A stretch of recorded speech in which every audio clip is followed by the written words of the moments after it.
So welcome guys to part 2 of the engine build for the open air. So today we're going to cover the timing belt and the turbo that's arrived. You'll see that later on in the video, the specs, and we'll be mounting that up. But first, let's start off with the timing belt. The timing belt now, I had an issue with the timing belt. When I had the PD, as some of you may know, on the PD engines, the timing mark is on the crank pulley and on the timing belt cover, much like the petrol engines. On these earlier TDI engines, the timing belt cover and the crank pulley has no marks on it at all. It's on the flywheel and it's on the bell housing on the gearbox. Now, as you can see here, as you can see in this gearbox that I'm using, the O2R, the bell housing doesn't have the inspection hole to allow you to see the timing mark.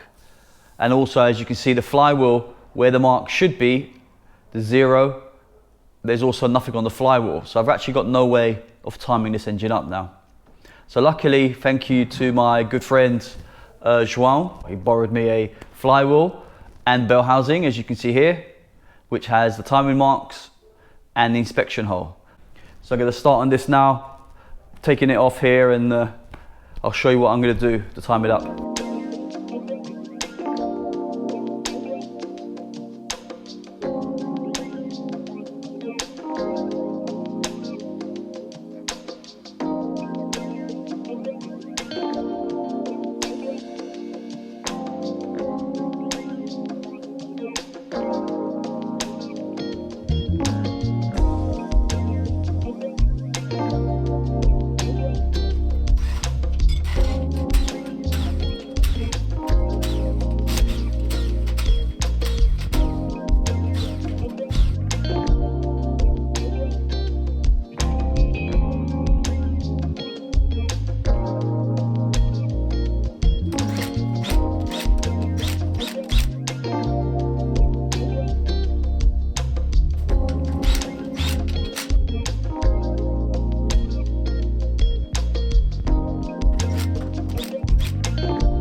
So here on the back, as you can see, I've timed it up on the mark.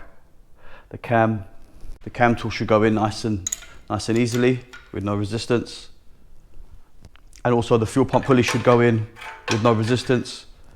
So that's timed up there, it's timed up there, and that's the crank done.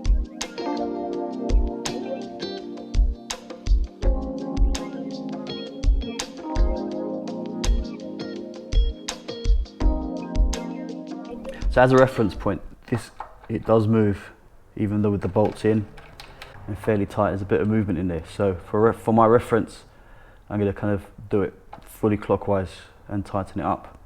So I'm going to put a mark around there. Put it right there. Made the mark on the cover. Okay, perfect. So it's all still loose. All the timing marks, the pins are still as they should be. The back one on the cam, the crank one as well on the other side. So now I've solved this problem and get the cover back on.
Okay guys, as you can see now, the engines and the gearbox together, the flywheel, the clutch, everything's all done. Looking pretty good. The only thing that's missing now on the back of here is going to be the turbo. Let's go over to the bench and let's unbox this turbo. The turbo is actually a 170 PD turbo off the Audi A4 and the Audi A6 north-south engines. It's a plug and play. It's got the same flange, the same outlet, a billet wheel on it. So this turbo is good for around 230 plus. So yep, so it's got all the graphs from Turbo Technics, what was done to it, all tested, all the gaskets and the flanges and the studs if needs be, and then obviously the turbo itself.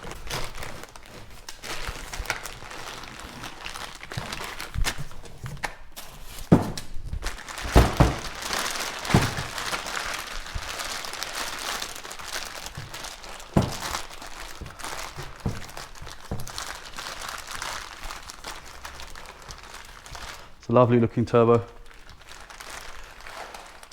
Size of that, and if you can see in there,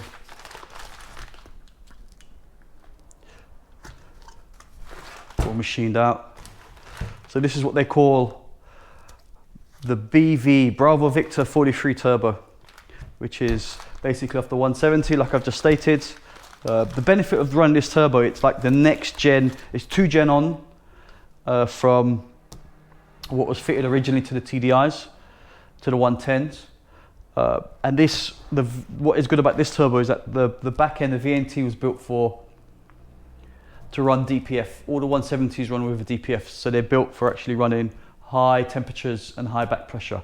Obviously, in these older cars, we're not going to be running those kind of things. So this thing is literally almost bulletproof, and it's a really, really good thing. So the only thing it looks like I need to do is plug up this EGT sensor. Or maybe I might actually use the EGT sensor, I'll see. But anyway, I'll get a bung for here and block that up, but we can at least bolt this on now onto the engine. So much like I did on the other engine where I used the VA off the early Passat, the B5 Passat, we have to clock this turbo as well. So it's quite a simple thing to do.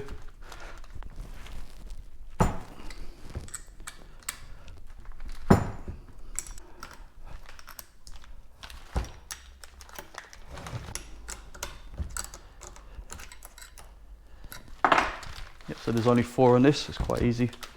Just clock it. It needs to be facing upwards, more or less. So I'll leave it a bit loose, so when I bolt it on, if I need to adjust it, I can. So I've just replaced the 10mm nut because it was touching on the turbo slightly, on the wastegate. So I've just put this domed head, 25 Torx in here, perfect. Give me enough clearance.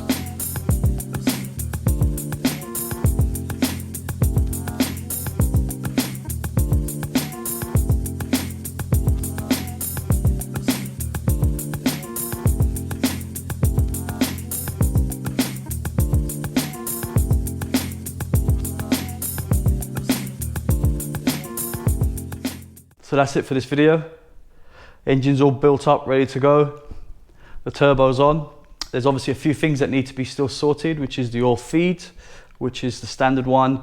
The oil return, because this was a 90, is a totally different shape. So I need to source a 110 oil return. I can put those on with the engine in and move forward with the project. That was the main thing, was moving forward with the project, getting it in, getting the turbo on and getting it all built up.